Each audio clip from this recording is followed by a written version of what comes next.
Okay, I have this Divolight PH TDS and Siemens water tester. It took a while to get it calibrated, even though instructions tell you it's supposed to be simple. I calibrated it with this right here. It took a while. Every time you want to calibrate it, it would take it to the next lower one. Finally got it to calibrate. And you'll see the reading. I did have a little bit of water contamination with some other ones, so just to give you an idea, it's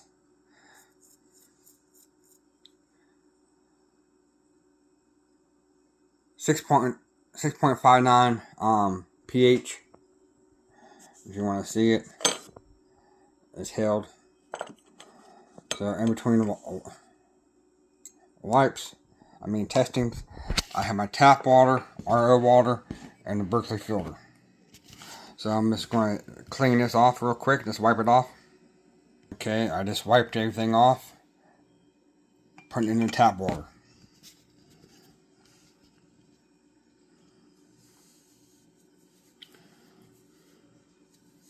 Give me one quick second.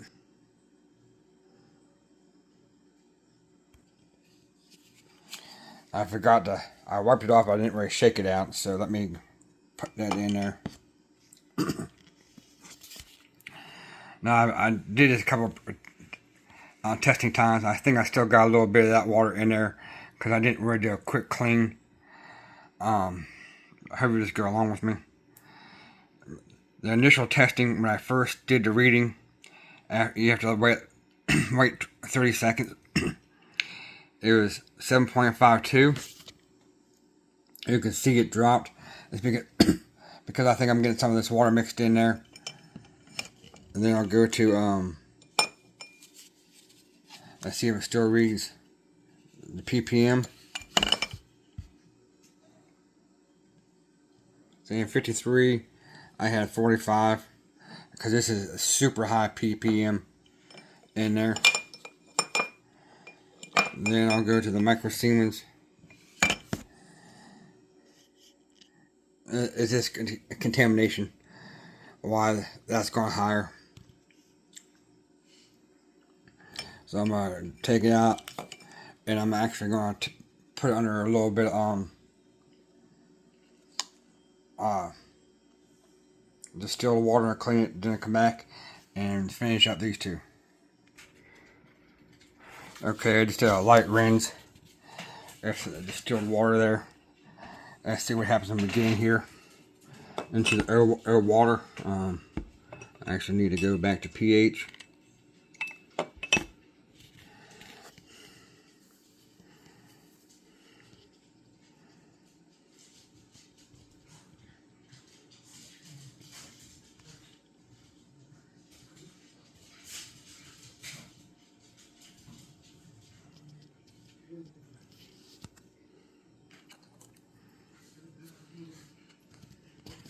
I said give it a good 30 seconds at least to stabilize. It's still going down a little bit.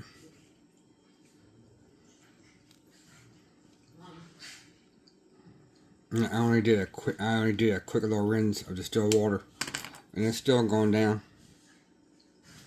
And when I first actually did the reading, if the dry probe, the pH was 7.0, the ppm was 5, and Siemens was 10. So you can see we're getting pretty close back to the numbers. And we'll go to, oops. You can actually see the Siemens, it's getting right back at that number. ppm at 9, I was 10. Let's go to the Siemens that we're reading. I can say it backwards. ppm was 5, that's at 9. So real close. 17. It doesn't take much to add anything to it.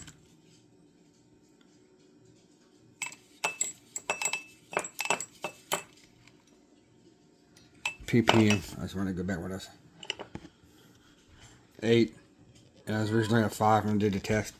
So now I'll come back and do the clean that off and do a Berkey test.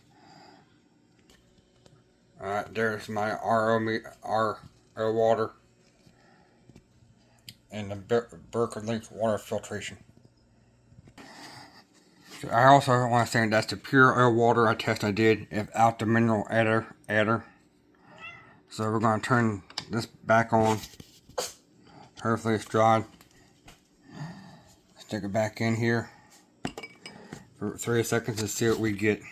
Alright, let me go back to pH. Let's read pH.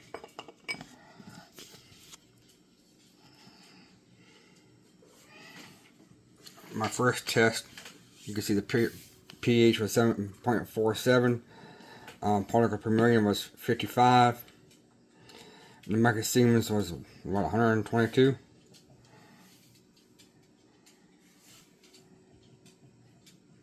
So we're getting pretty close. I had 7.47. It looks like it stabilized at 7.49. The third time around, let's go back to particles per million, see where it reads. 56. I have 55, so we're still pretty good there.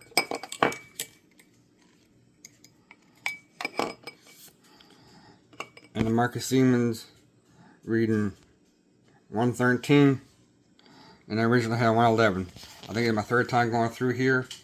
So again, with my water meter, calibrated at a pH 6.86. The tap water here at the house, straight out was 7.52. Particles per million was 45. And the microsiemens was 90. RO water was 7.0.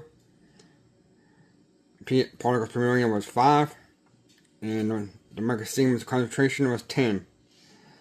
And the Berkey water filter was 7.47, and particles per million was 55, and the microsiemens was 112.